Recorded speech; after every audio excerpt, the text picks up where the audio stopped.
Aye. And with that, I'll turn it back over to our clerk, Jan. We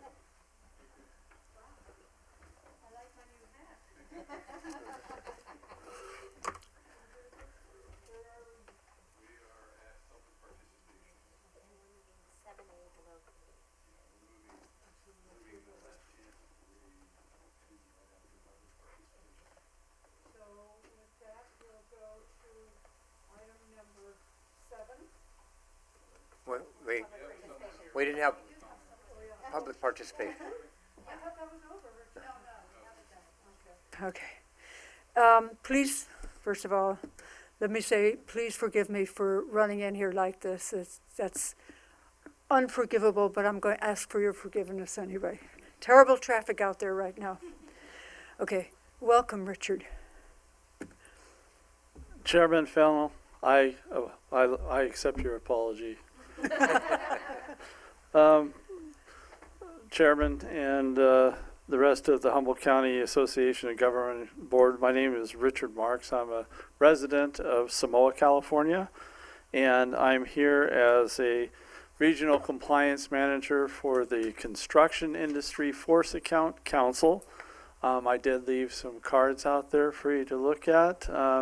What CFAC does is we're a nonprofit agency that monitors public works jobs and also public contract codes.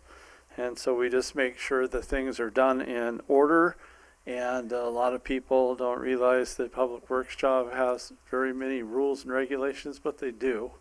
And as far as what I'm doing is I go through agencies such as this and I monitor any biddings that are going on in the area and make sure that everything is just in compliance. We're pretty fortunate in Humboldt County that people do a good job.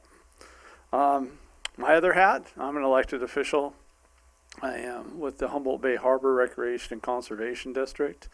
I've been a commissioner for 10 years there, and I'm also currently on the North Coast Rail Authority Board with Estelle.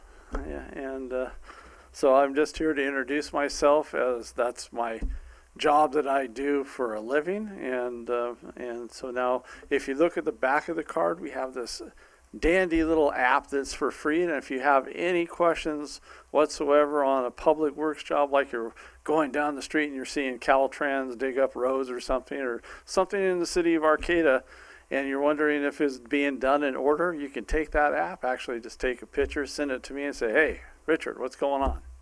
And it's a nice, easy process.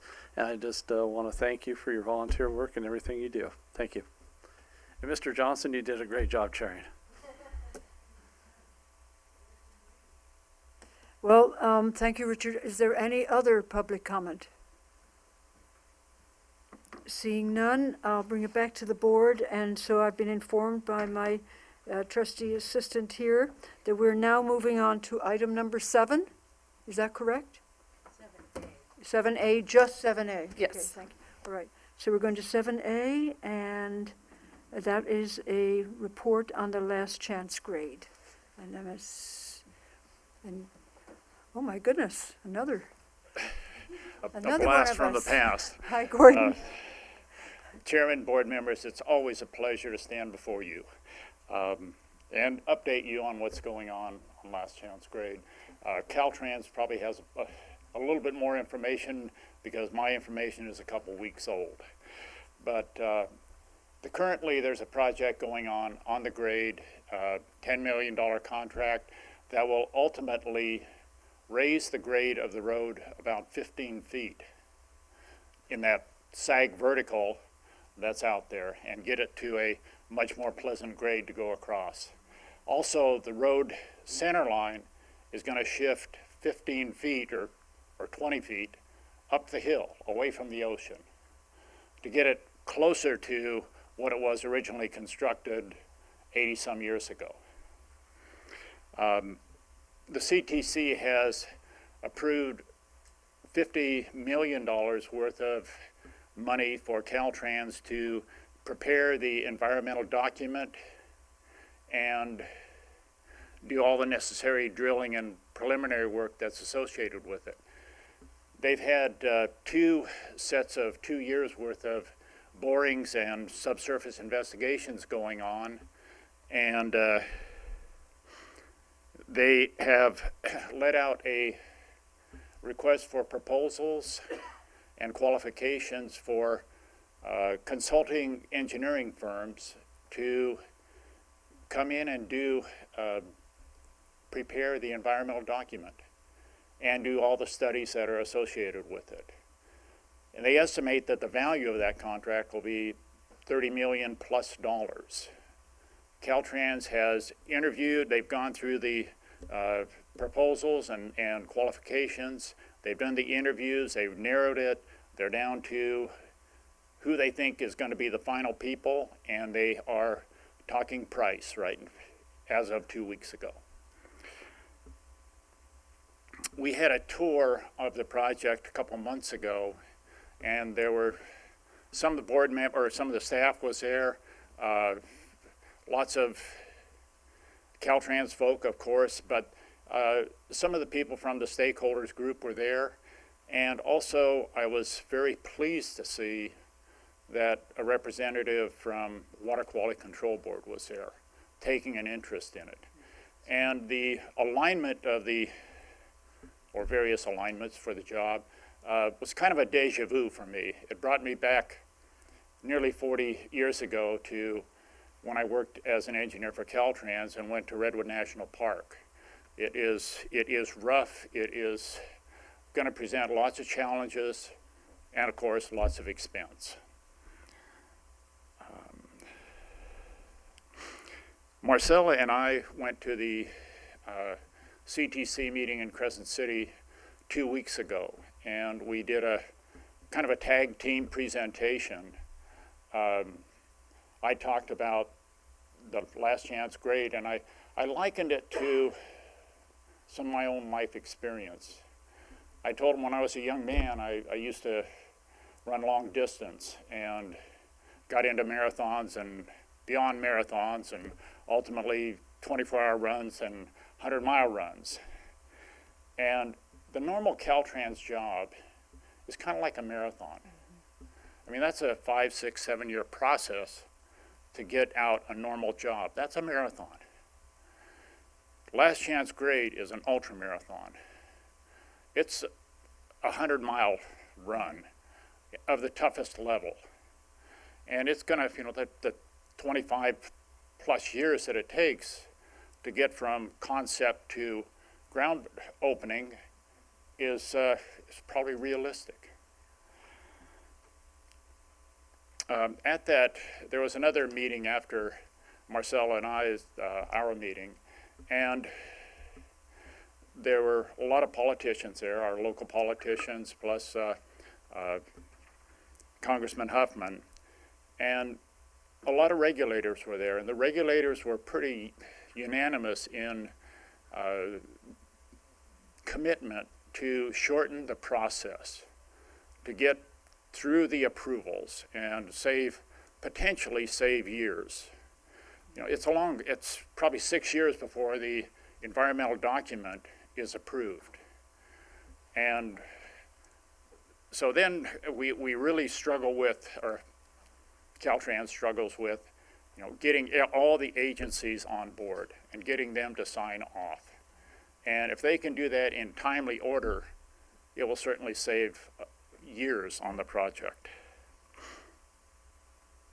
Are there any questions? Yes, Jack. Yes, Commissioner West. This like cheap little process they're going to do to move the road 15 feet and raise it 15 feet. What is the lifetime of that? Is that something that's going to last a long time? Geologic time, it's very brief. Caltrans is, I guess they wish they could say that it would last for 5 years. But nobody can make that promise. Nobody can make a promise that it will last 1 year. The motion there heading towards the ocean is very deep-seated, and it can drop many feet in a year and move westerly many feet in a year. And so I hope my next trip up and back with my trailer is smooth. And whether that's this coming year or the year after, I'd like it to be smooth. But beyond that, I don't think there's a promise.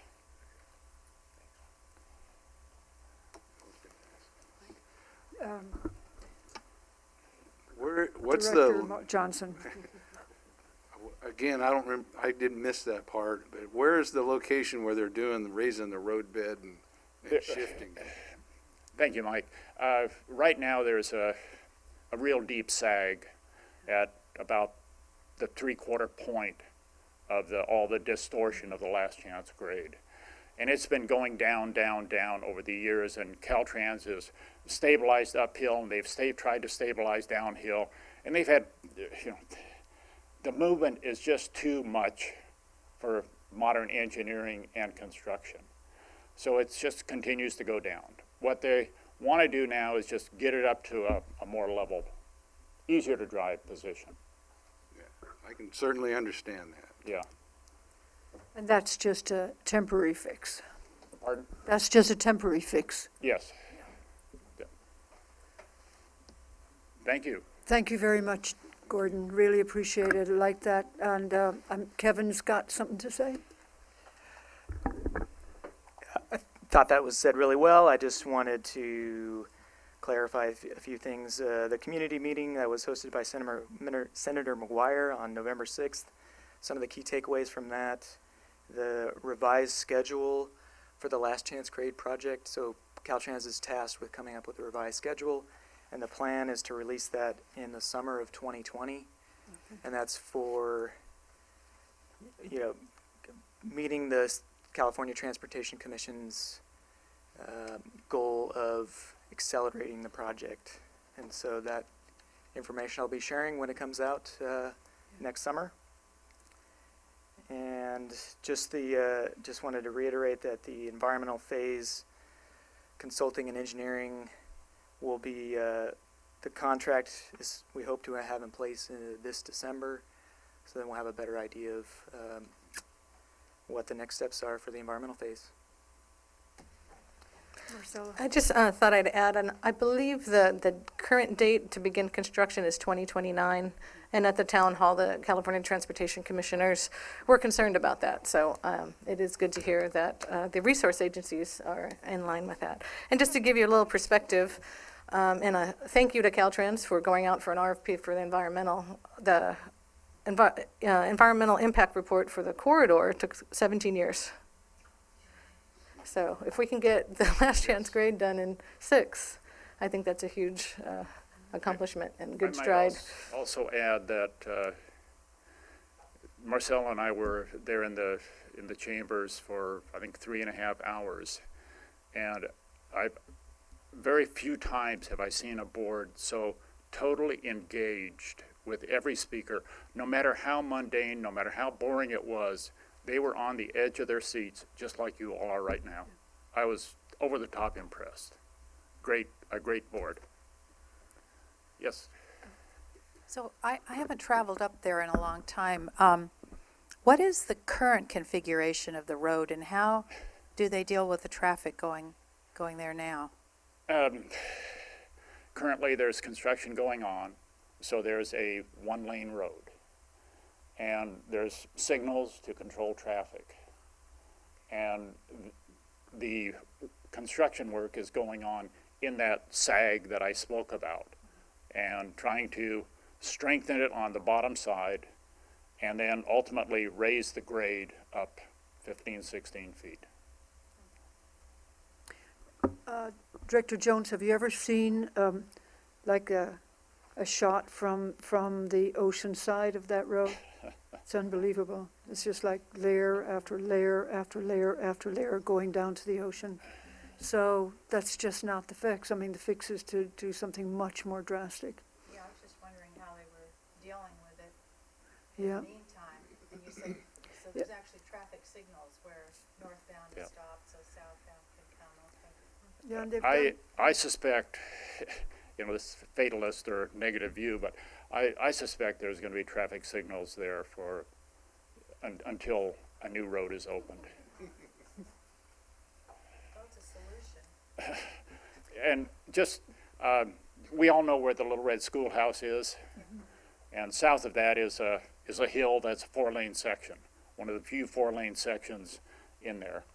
That was built, I don't know, 40 or 35 years ago or so. But the reason that was built was because of a place called Trutman Sink, which is only a couple hundred feet long. But the maintenance department would go out there and work day and night, putting in gravel and ultimately putting in asphalt and culverts. And they would oftentimes get done, get home at 9 o'clock, have a shower, have a bite to eat, and CHP would be beating on their door saying, you need to go back out there and maintain that. It had dropped 4 feet. There are culverts down at the ocean grade, 180 feet below where the roadway was. Okay, so the coastal range is geologically very young, extremely active. It wants to get to a lower energy level. It wants to be on the floor. It wants to go to the creeks, the rivers, the ocean. And that's just the nature of our coastal range. Director Avis? Yeah, I apologize for being late for the meeting, but I have a PowerPoint. I took a few photographs on that field trip. If somebody has a thumb drive, mine apparently is no longer functioning. I could transfer it to a computer. No? You want to do it now? If I could. You have a thumb I drive? don't know, is that, I don't know.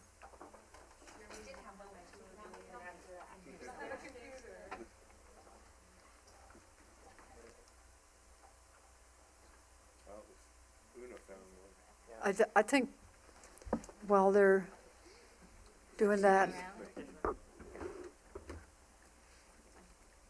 And you can go on with the meeting. I'll just pick this up during my Okay, comments great, later thank you. on. Thank you all. thank you very, very much, Gordon, appreciate it. Did you have anything more to add, Kevin, on this item? No, thank you. Thank you. All right. So that will bring us back, and Director Avis, you weren't the only one who was late. I was just a weens a bit late too, so I don't quite know how Director Johnson guided us through. Did we adjourn as HCOG, and so now we have to go back, or no, We're on item 4. yeah, so we can be okay on that, okay. So approval of the meeting record, and that's October 17th. I move the approval of the October 17th, 2019 minutes. Yeah. I'm going to recuse. I missed the meeting. I'll second. Been moved and seconded. All those in favor, please indicate by saying aye. Aye. Opposed? None. Passes unanimously. Thank you. And that will bring us on to the PAC action items. There's just one, HCOG's 2020 Regional Transportation Improvement Program Resolution. Marcella? Yes, it is just one, but it is a big one. Yeah. And before your consideration today is adoption of HCOG's 2020 Regional Transportation Improvement Program. You hear the word STIP sometimes in this transportation world, so the State Transportation Improvement Program is the umbrella for our RTIP that we're considering tonight, in addition to Caltrans Interregional Transportation Improvement Plan, the ITIP. The funding is split 75-25 regions throughout the state. Every county gets 75% of the funds, and that's distributed mostly by road miles and population. And 25% is under Caltrans control. Every jurisdiction and Caltrans submits their request to the California Transportation Commission.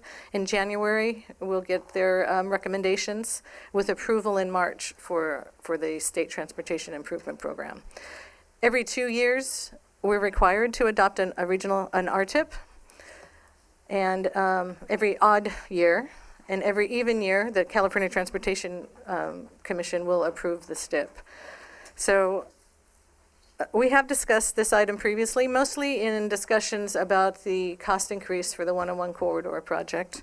And I am happy to report that as of the third meeting, statewide meeting for the Interregional Transportation Improvement Program that Caltrans governs, the $20.7 million increase is still a recommendation for approval. So it made it through 3 public hearings. The California Transportation Commission is concerned about cost increase. They expressed that at the meeting I was at and at the third meeting that was in Fresno. And it wasn't only our region. There were other regions that had significant cost increases as well. So I don't see them approving additional cost increases. And if hopefully this project is going to stay on schedule, we should be getting an allocation of all of the funding in January or so of 2021. And then hopefully the contract will be signed within 6 months. That's the requirements in the STIP guidelines. The last appendix in the RTIP shows the funding that is going to every county in the state, Section 18. If you look at Table 2, and this is something that we have looked at before, you'll see that there's no funding programmed for Humboldt County, and there are a couple of reasons for that. 2 years ago, in 2017, we asked for about $3.5 million more than what our target was. And we were programmed at that $3.5 million. So we were very thankful about that. But that took out of our future shares, which is what we would have now. I do think that is a good idea to do that because those projects are either have been allocated or will be allocated by June, so those projects are underway. But that leaves us with no funding this cycle. There is funding out in 27, 28, so that's probably the 2024 STIP. The proposal before you is recommending $166,000 of that to be programmed for HCOG's. It would be a part of our budget every year, and we use that to help our jurisdictions with planning projects. And one specifically is the pavement management program that we fund. Is about, I think last time it was about $160,000. And we have consultants come out to rate all of the roads for all of our jurisdictions, and that's an important tool for all of our public works directors. With that, I can answer any questions. This item has been on the Technical Advisory Committee's agenda for about 4 months, and they have forwarded their recommendation to not request programming of the 2027 funding other than the planning and programming funds that HCOG is requesting. So I can answer any questions. And I just wanted to let you know if the board does not want to approve this tonight and bring it back, we will have to do that before December 15th. So we'd have to have a special meeting, which we can do. But. Director West, did you want? Yeah, I saw you moving towards it. Well, I Oh, guess okay. maybe I'll just Chief? ask I'm sorry, go ahead. Yeah, I have a question on page 8, on the table B1A, and it's got vehicles miles traveled per capita, 9,100, but I don't know miles for what time period. Unfortunately, we don't have data to update this.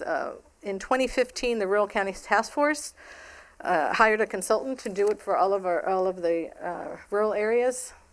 So this is a 2015 amount. But I mean, is it for a year?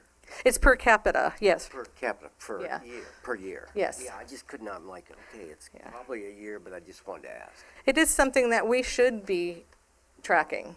So we will have to, as part of our regional transportation program, look at more than likely hiring a consultant to help us update these numbers.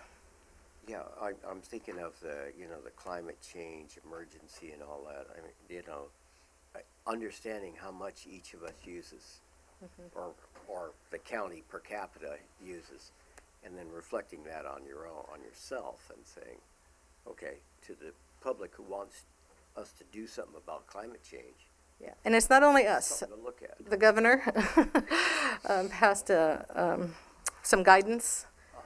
Every transportation program wants you to show how you're going to reduce vehicle miles traveled.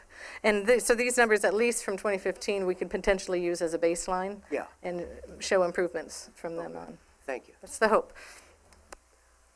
So, yeah, I'm Yeah, go curious, the same thing was a climate change, that we have issues about climate change, and yet it sounds like there's not going to be much done between now and what, 20? We have the projects we have in place now, but there's going to be nothing new coming up.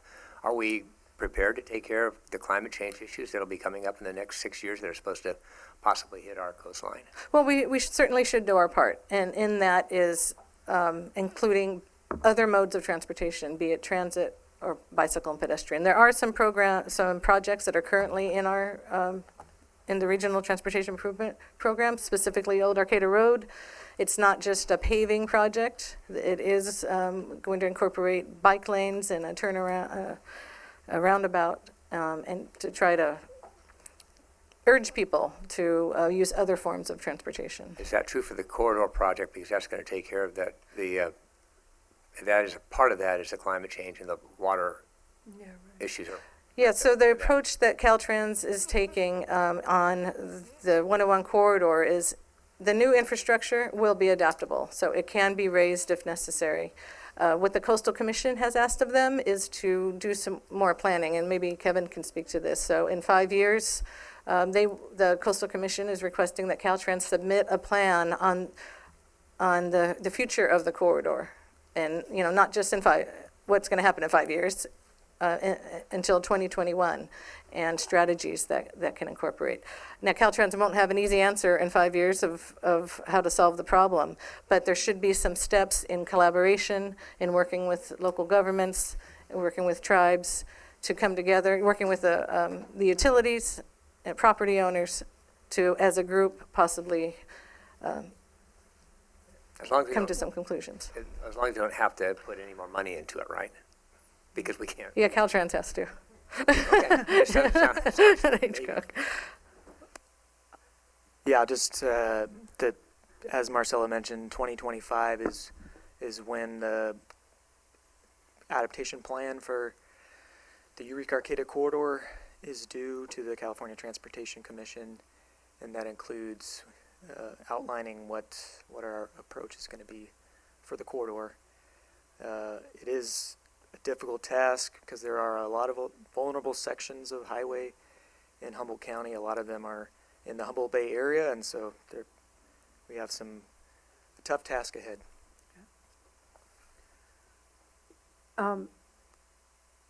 It seems that aside from just the engineering and the planning for specific sections of roadway or whatever, we actually, as a county, as a state, need to be looking at what our approach actually is. Are we going to retreat? Are we going to keep building where we were concerned about sea level rise and subsidence? I mean, those projects, I don't know, so we'll see how it goes, but it doesn't seem that the forecasts for sea level rise were accurate 10 years ago, because it seems to be it seems to be working much more quickly. Yeah, and the models have changed. Yeah, and- absolutely. Yes. And And so that's why I think we need to think a little bit more about what is our strategy. Yeah, I can say the county has taken lead in securing a grant, so they'll be studying, and they were looking at a portion of the bay. And then Caltrans was approached, and Caltrans is, I'm not sure if they've secured the funding, to expand that study to the entirety of the bay, so that we can have a holistic approach and not just on a certain portion of it. So we will be participating in that effort. Commissioner Avis, I didn't know if you Yeah, wanted I to was say. just going to say there's kind of an irony in that we distributed the RENA numbers recently and are looking to increase population. And in a rural county, that means people have to drive more than in an urban area. And so the vehicle miles traveled that you talked about could potentially increase. It's just, there are no easy solutions to this, and it is a global, we have to look at it from a number of aspects, trying to fit all these things together. It's sort of like hitting a water bag, and you push one thing and something else changes, and trying to keep that equilibrium is going to be really tough, looking at housing and transportation and the effects of climate change. It's going to be a lot to juggle in an area that doesn't have a lot of financial resources. Yeah, I'll just say that the governor's trailer bill did provide funding, so we're going to be looking into that program, and we'll certainly be coming back to you for your decision on how the best to use those funds. Any other comments or questions about the resolution? Any modifications suggested? Okay. So with that, I guess I will entertain a motion.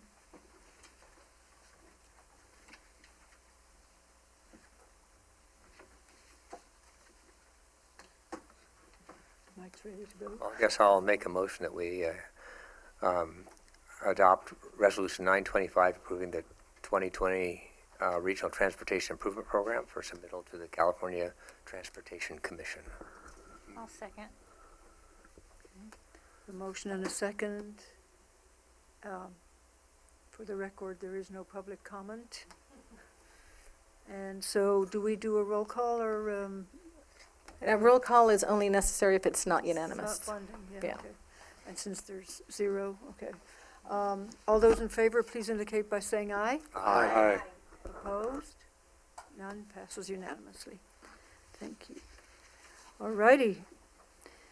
We will reconvene as the HCOG board and go on to item number 7B, report on the Eureka. Can I make one clarification? Because your most recent motion was the Policy Advisory Committee, you now have to, by motion, as the HCOG board, approve the PAC recommendation. So the PAC includes the Transit Authority. So Yeah. on item 6, the people voting are only the HCOG board members, not the other two.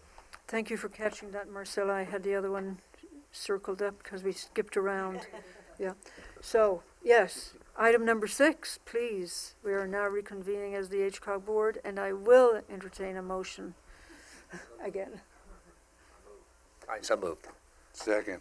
Okay, it's been moved and second. All those in favor, please indicate by saying aye. Aye. Aye. Opposed, none. Passes unanimously. Thank you, Marcella, and thank you, everybody else. Now we'll go to 7B, which is a report on the Eureka Arcata 101 Safety Corridor Supplemental Patrols. Included in your packet is the most recent statistics from the Eureka Police Department. In the month of October, there were 118 traffic stops, 43 citations, 75 warnings, and 7 arrests. 3 of those were arrests for individuals cited for being unlicensed. On to our winners. The winner was a 19-year-old from Fortuna traveling 74 miles an hour. There was a 36-year-old from Eureka and a 24-year-old, separate incidences, from Arcata, both traveling 71 miles per hour. There was a 19-year-old from Lolita, made it this time, traveling 70 miles per hour, and a 22-year-old from McKinleyville traveling 69 miles an hour. I see a trend here. Well, I think they complain that older drivers drive too slow, so that could be it. Director Jones? I keep looking at these reports and trying to find some sort of pattern. And I don't know if at some point Gary Whitmer can come and talk to us about that. But I thought maybe during the summer when we have tourists coming through 101, we would see something there. But now it sounds like the stats have to do with local folks. But I just can't seem to find a pattern as to when more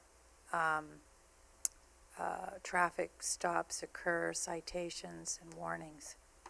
Do you mean Like an hourly pattern or a daily pattern? Well, we're getting monthly. Yeah, But I mean, in my mind, I think that we should see something during the summer months maybe because there's tourists here. But conversely, our worst weather is in the winter, so perhaps that's when people are driving worse. I don't know. I just can't. It's hard to spot it too, because with them working on a grant and fitting this in, they don't have a consistent Right. monthly. I mean, if you go from month to month, you can see the hours worked is different, so. Yeah, that's true too. Their patrol hours are really varied. Anyway, that's just something that I've noticed through the year that we've had these, that something in me wants to see a pattern, to point a finger, to say, well, you can see from the data what's Right. happening, but I can't get any. I sort of like sense of not that. having a pattern. What's that? I sort of like not having a pattern. Okay. It feels more random and people equally screw up. I don't know. Yeah. I mean, to me, it just feels honest. I don't know. I was wondering if we're seeing any improvement, if having the patrol out there on a more regular basis, at least out there quite a bit of the time, it looks to me like we're not improving at all, like it's pretty much steady. So It's another- I thought, are we getting anywhere with this extra patrol? Is it working? And why not if it isn't? if you're looking for something that jumps out, I would look at the month of March. You had more hours on patrol, which means you had more traffic stops, which means you had more of everything.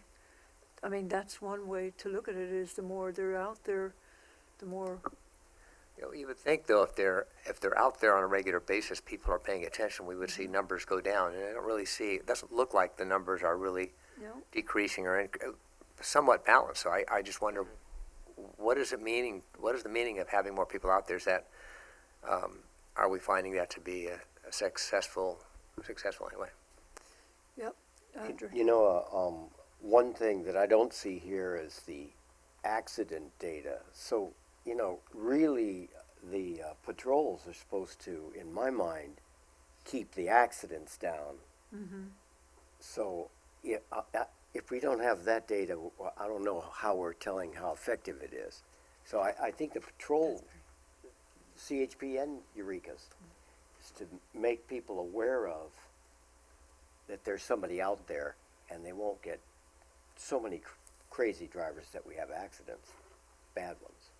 And I think we've had a few accidents recently. Yeah, I just don't know what the rate, I'm not seeing if before we started this, we had more accidents and now we have less. I can certainly go to a database. It's called Yeah. Switter's. It's about a year behind Sure. right now, so I can certainly do that, and then try to get other information from Because Caltrans. we've had this to a update couple it. of years, right? The Well, 1 year. additional patrol, just one? Yeah, we're on our second year now. Okay. I thought the idea of bringing someone in to talk to us and let us know if they see what they're seeing. I can certainly, Officer Whitmer has a staff meeting every Thursday, or the same date and time as this meeting, but I can send him another request to see if we can work something out. Director Johnson? I was just gonna say from practical experience, having made that run a lot this last year, and I've noticed when they're very visible, the Eureka PD, and I've noticed that the traffic is moving slower as a whole. You're always going to have people that push the edge, but as a whole, the traffic is moving slower and behaving better. There's always one that goes blasting by, but as a whole, they seem to have slowed down. And I've noticed that the officers try to park in a visible location. They're not out trying to sneak up on people because their presence can slow them down. And so in my personal experience, I think it's working as far as speeding. People pulling out in front of cars, I don't know. Switter's would be the best place to find that info. So. Well, so is it you then that puts, you pull this data and do this, Mercy? Sergeant Whitmer sends us a a report every month. So Just would in it an be too email, much and to we put that. ask if we could have accident? I can do that myself through you can do I can get I have a Swider's account, and I can certainly pull that up. It's just it'll be a year behind, but maybe I can work with Caltrans to try to get the last year data or an estimate. And how about age? I mean, I know that's Yeah. a sociological question, but it's interesting to me that all of the rest, or most of them, were young people. Yeah, I'll look. Yeah. I'm not sure if that's one of the options in Swider's or not, but Just to get a feel for what our target is if we want to do something more. Yeah. Put them all on the bus on the one end. Okay, any further discussion of this? Thank you. I mean, it's great to have it. I tend to agree with Director Johnson. For myself, you know, times that I've been up there, it does seem that at least the majority of people seem to be paying a little bit more attention. So that will take us to our progress update on the Mobility on Demand Strategic Development Plan, and that's Una. Yes, it is. Thank you very much. So you may recall that we are able to do this with some grant funding from excess regional planning assistance funding we got, and we started last fiscal year.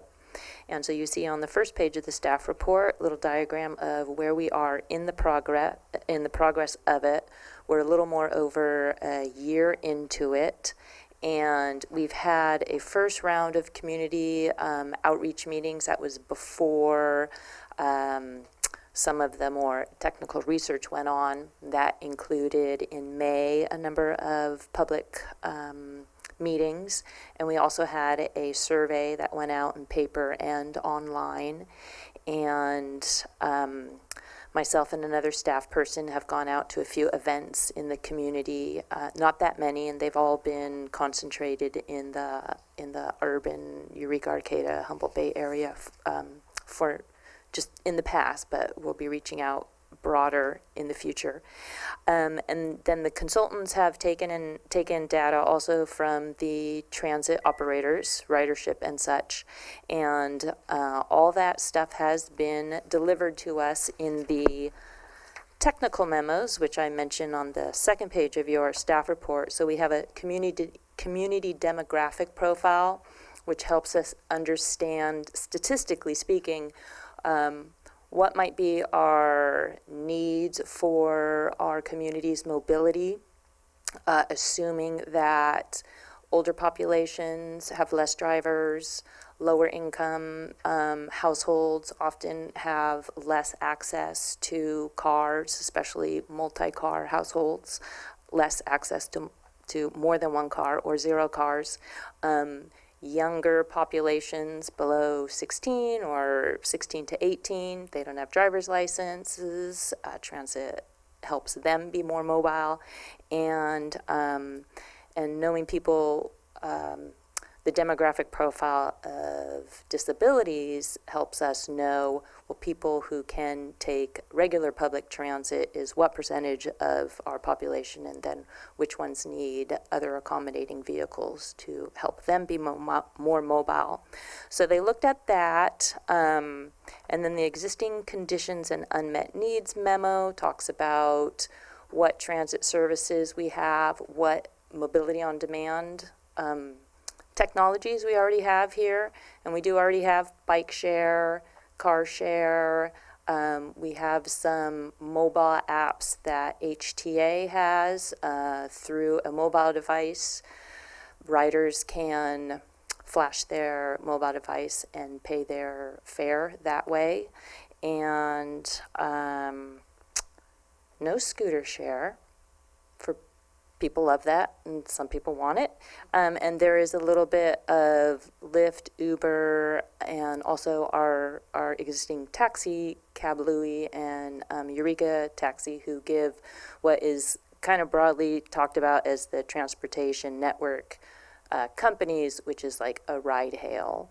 And then we also have been talking about the difference between ride sharing, where you can get a lift to somewhere that someone else was already going. So more like a modern hitchhiking is one thing that this report brought out, as opposed to what has seemed to come with this new Lyft Uber model, in that vehicle miles traveled are actually increasing because people are taking car trips when otherwise they would have walked, taken the bus, taken a bike, or not have taken the trip at all. That's what the research has shown.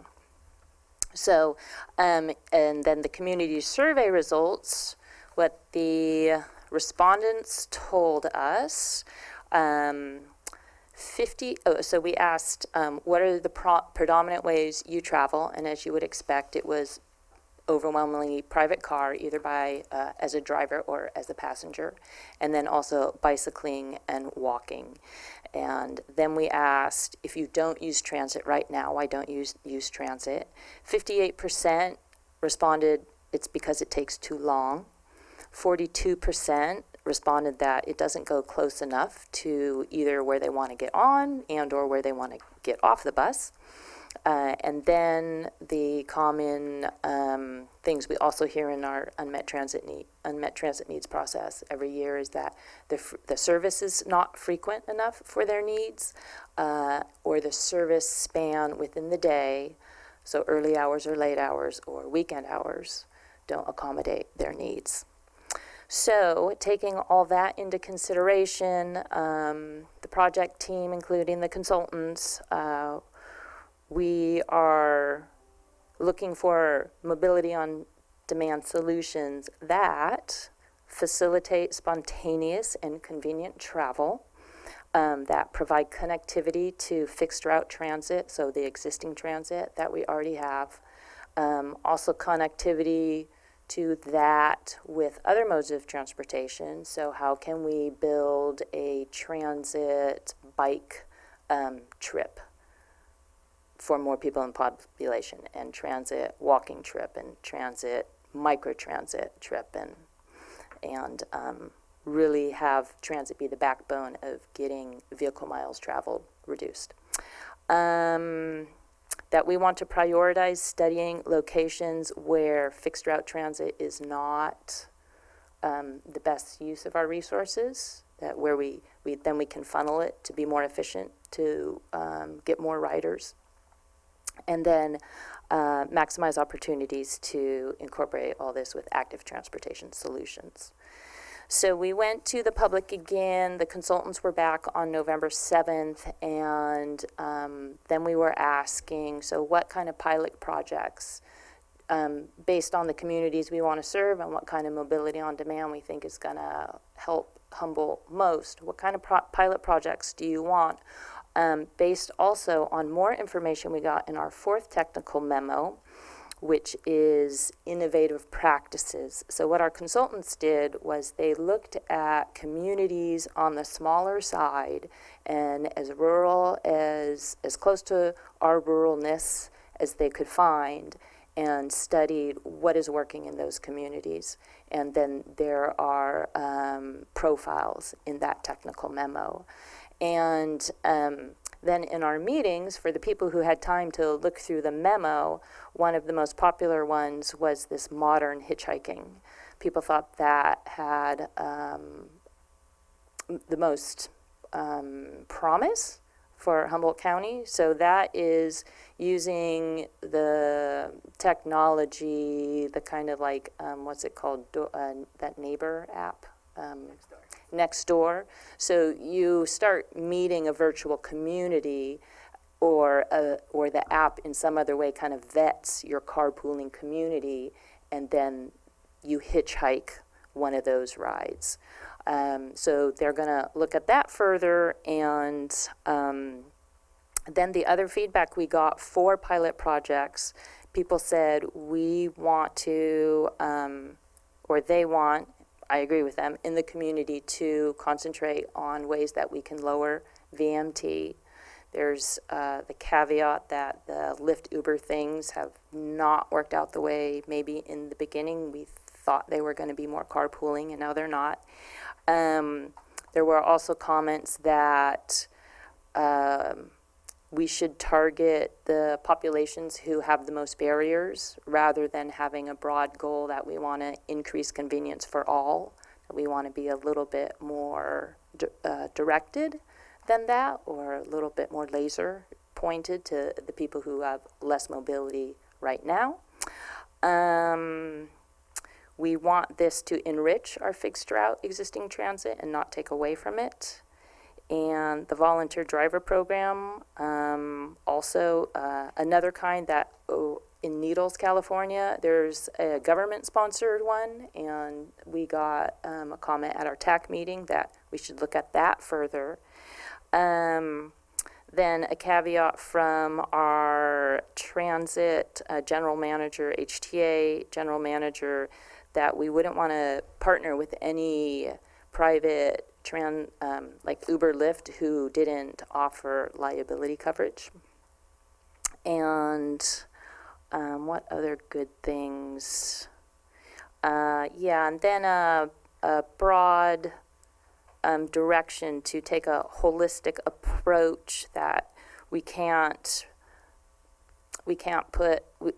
only depend on transit and trying to feed people into transit as we go into our new future, but that we should look at private-public partnerships for infill development, for unbundling parking costs from development costs, from looking into car share, and to look at what kind of food deserts or service deserts exist in our destinations and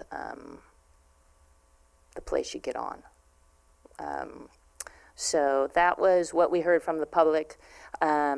And then we also asked them, well, with potential pilot projects, how do you want us to evaluate these? And that is in your staff report. There's a matrix that has criteria.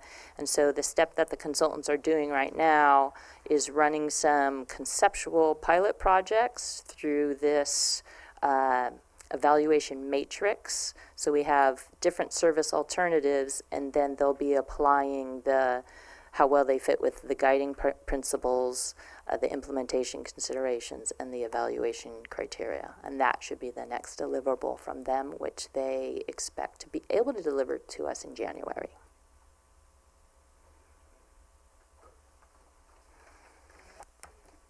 Any questions or comments, Director Jones? Yeah, I don't think I heard you mention the Dial-A-Ride program. Is that considered part of the on-demand transit, or is that considered one of these? Where does it fit in this matrix? So with the two kinds of Dial-A-Ride, there is the service that we have to provide to people who can't ride a regular bus, and it has to be parallel with any fixed route. And then there are other people who are able-bodied and might also have access to some Dial-A-Ride programs around our county. For example, I believe Fortuna has just one age criteria, and just so if you're that age, you can go on there, Dial-A-Ride. So for the mobility on demand, we wouldn't be competing or taking away, of course, with any of the legally required Dial-A-Ride or paratransit. But if we can find ways to do more first, last mile and get the kind of Dial-A-Ride instantaneous, on-demand requests, and then get them to a bus stop or to their big destination, then that is under microtransit. Director I was just going to, as a point of clarification, for the mobility challenged in Fortuna, there is no age barrier, any age. Yeah, yeah. But there is a senior bus but it's for the disabled mobility challenge. There's no age bracket. Thank you.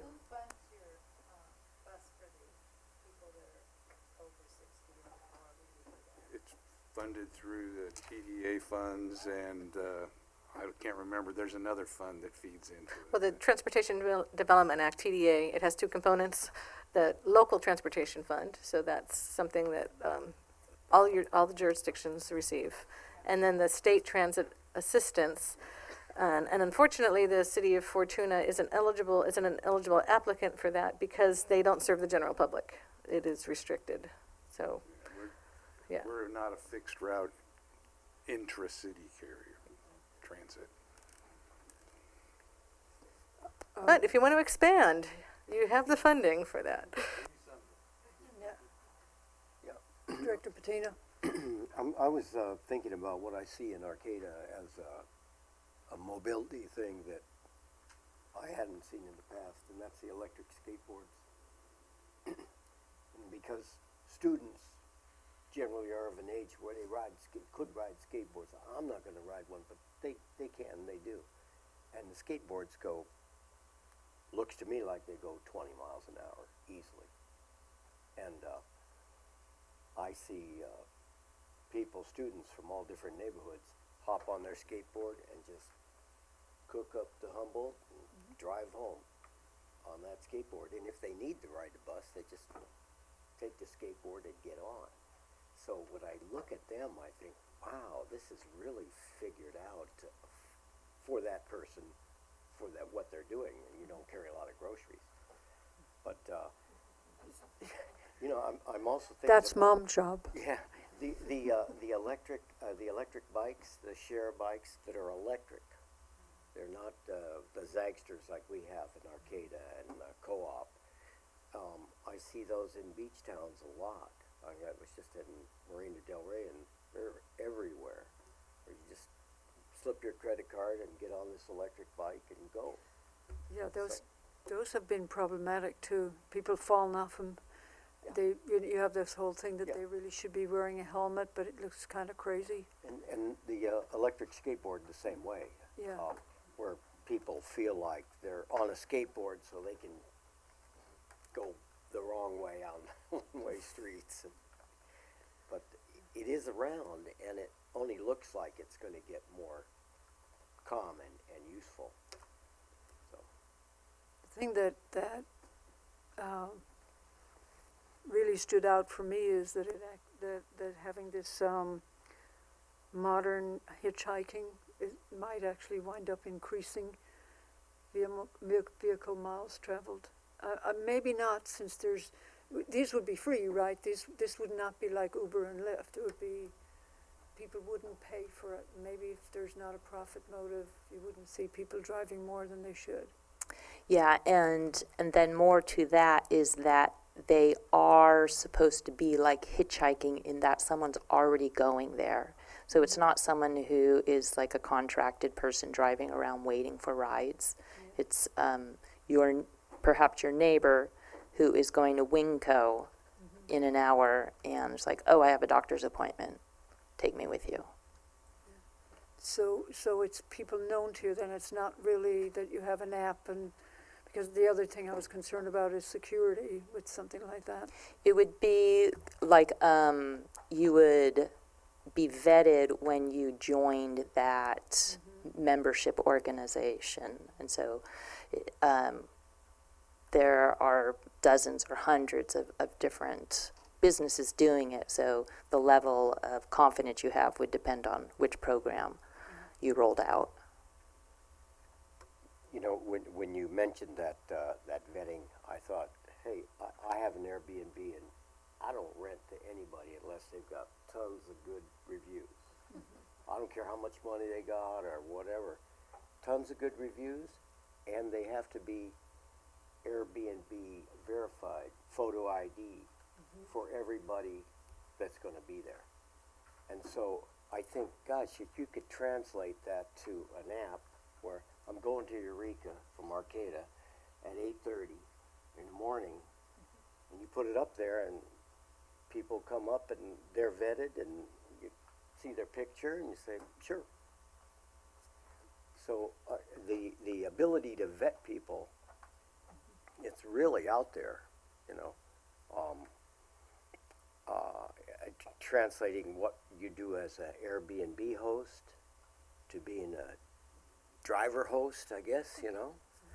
It really makes sense. I mean, I'd be willing to do that in a minute if I understood the vetting process.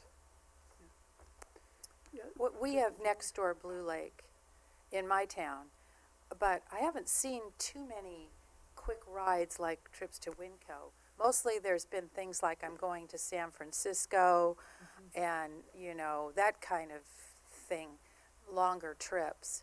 But because it's not used really quickly like maybe Instagram or Facebook or something, it's more for announcements, lost dogs, things of that nature.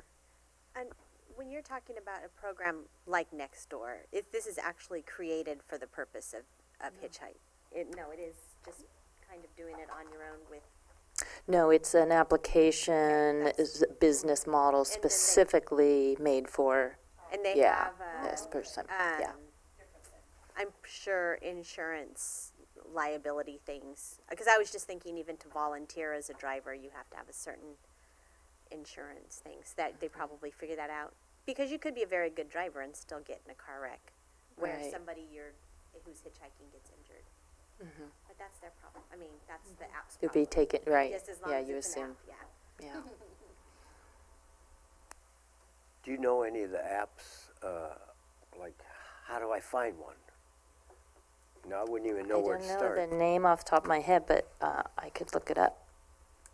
Yeah, It's in this memo, the one, it's in there. example, yeah.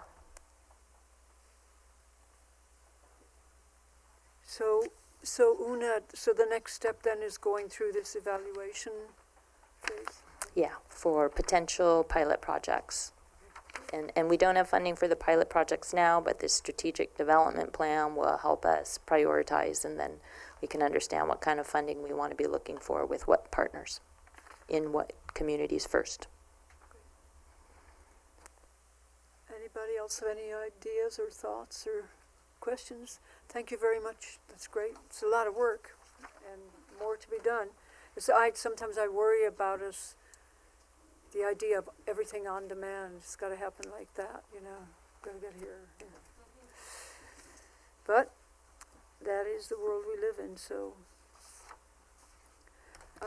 So just to answer Councilmember Patino's, 7.2 is the modern hitchhiking, and Rezo Poos, which maybe that's not in English.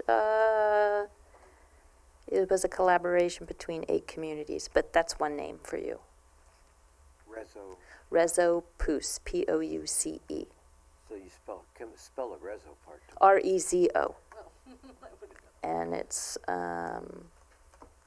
and there is a website that you can go to here as well. And there's no city here, so I can't tell you where it happened. Oh, wait a minute, here you go. Rezo Poos operates throughout France in communities large and small. The smallest population being 338 people. Yeah, I really could see it being worthwhile in rural areas where, you know, you've got a big city that you go to, especially the Humboldt County style part of France, where there's a large city of, let's say, 30, 40,000, and then just hundreds of 100 to 1,000 villages. It's small population villages. And I can see that being really valuable. Say, I'm going to the big town to shop on Saturday, you know? And I think that the Eureka, Arcata, Eureka Fortuna, Arcata, Ferndale, you know, there's McKinleyville, yeah. I mean, there's so many single driver cars that there's got to be some of those people that are willing to let one of their neighbors, a lot of times it'd be your neighbor anyway, you probably know who it is. Yeah, I could. Well, I mean, it does go back a little bit to that security thing, because if, you know, I'm sure you remember, because I remember a time when everybody was hitchhiking, and it wasn't a big deal, but now people are very concerned about their, you know, who they're going to pick up.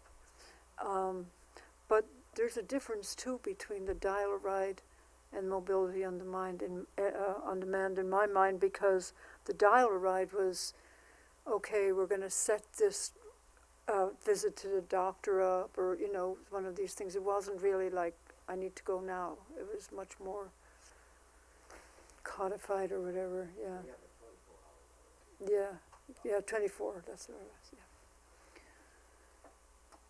One of the things that Fortuna did with Measure E was to, and it took a lot to get it going, was coordinate with St. Joseph Hospital, the doctors, the labs, and people. And we have a once a week, that transit that we were talking about, run to Eureka for doctor's appointments.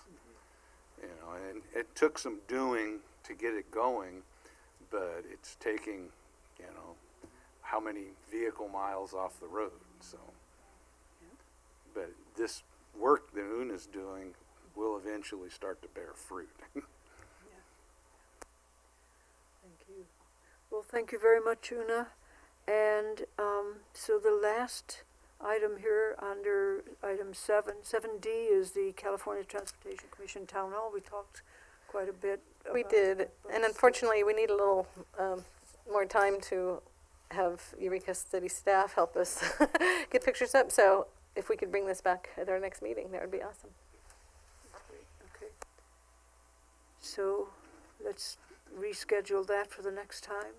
On that subject, though, if I could say, I think what stood out in my mind with the town hall meeting were the three amigos, so to speak, Jared Huffman, Jim Wood, and Mike McGuire, who collectively got up and said, "We are moving this forward fast." It was quite a strong promise to the community up there.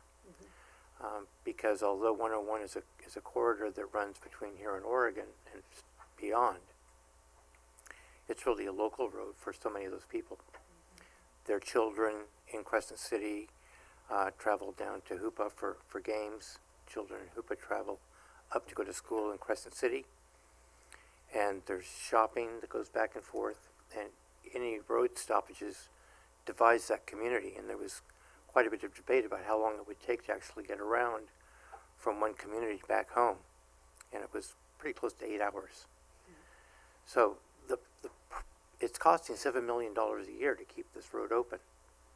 And it is, in many respects, it's a local road. That's a huge expense for that, and yet there's no other alternative. And the processes of going through this are as we were saying, are enormous, because you've got so many vested interests. But the one thing that Jared Huffman did was to bring together a team of people and all of the resource agencies together and said, look, this project needs to go through. And rather than this group working on it and then sending it to you to look at, and then you make changes and then it goes back, let's just all talk about it now. Let's get every concern that you have out on the table at this point, so that when we put together a package, the permits can fly through the process more easily because you've worked on that. And I think that's what has inspired people to feel like something really might happen differently this time. You mentioned the raising of the roadway 19 feet. There's already 20 feet of pavement underneath of that dip.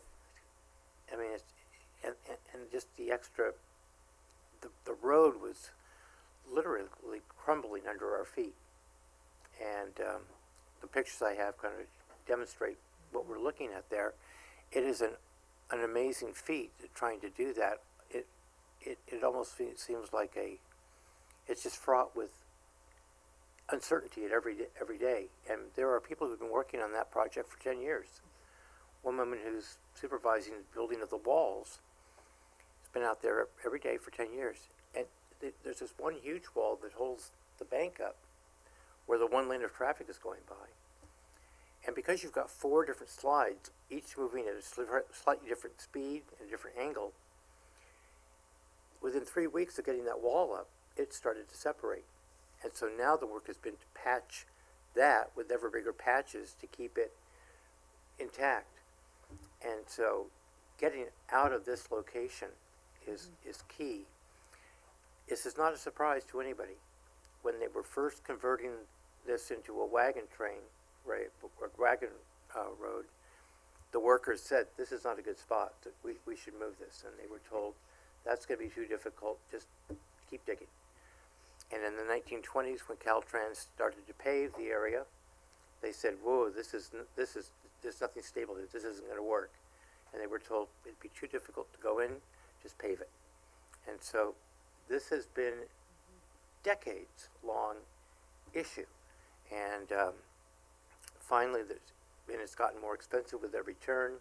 Environmental requirements have gotten more stringent. The concerns of tribes have become more pronounced and understood. The national parks are the state parks, but at this point, it seems like everybody is willing to recognize that this is an essential change, and it doesn't have the pushback that Richardson Grove has had. The new project engineer, Mr. Mattioli, said that they're looking at these alternatives, and he says when we find the right alternative, it probably will not be one of these. There's so much work that still needs to be understood. They're mapping the landslides that occur not just on this side of the ridge, but on the other side of the ridge where the new roads are going to go, and how is that going to affect things. So it is, as he said, it is a monumental undertaking. I mean, and being there in person, you come face to face with the power of this moving mountain and the almost futile efforts that we try to take to hang on to the edge of it. It's impressive, and but we really need to see it go. So, correspondence to your representatives, thanking them for their push and keeping them reminded over the next few years will be really great. Thank you. Yeah, absolutely, Director Seaman.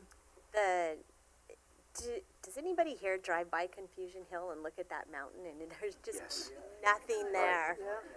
Yeah. And it's so quickly. Yeah. It was just the land wants to be the way land wants to be. Yep. And I think about that on Confusion Hill all the time. I mean, how much effort is going into it, and how quickly, once we stop, I'm just curious how fast it's going to be before there's no, memory of that there at all. Well, it was kind That's of. just a personal comment. It was, so. yeah, to that point, there were people at the town hall meeting who were saying, well, once we get the new road in, we could keep this open as a walking path. Oh, yeah, right. It just, no. Pacific Trail. So it was, it was Well, really interesting time. no, it is. It's really, really good to get that push towards streamlining it, and I agree with you.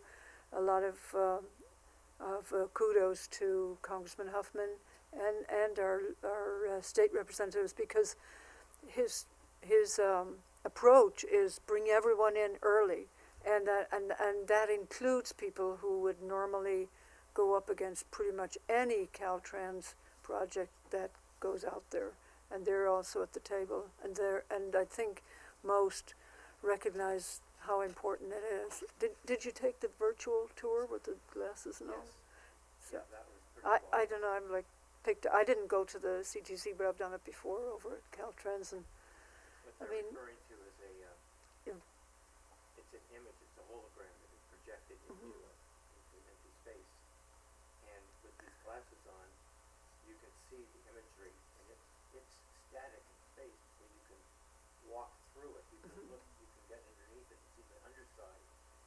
It's, And you can pick the various things that you go, well, maybe this will be a better, right. going over this ridge, and It's an amazing technology. It's not true 3D, but it's something kind of gives you a sense of what it would be like to get on a 3D headset, which would be really wild. But yeah, thanks for that. yeah, that was fun. Anything else, you guys?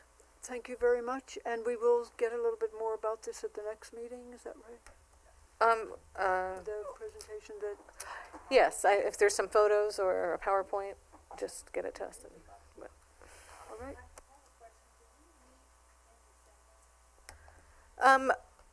We currently don't have anything scheduled, so if something does come up, we can do a poll. There's no requirements that I know of that we're up against.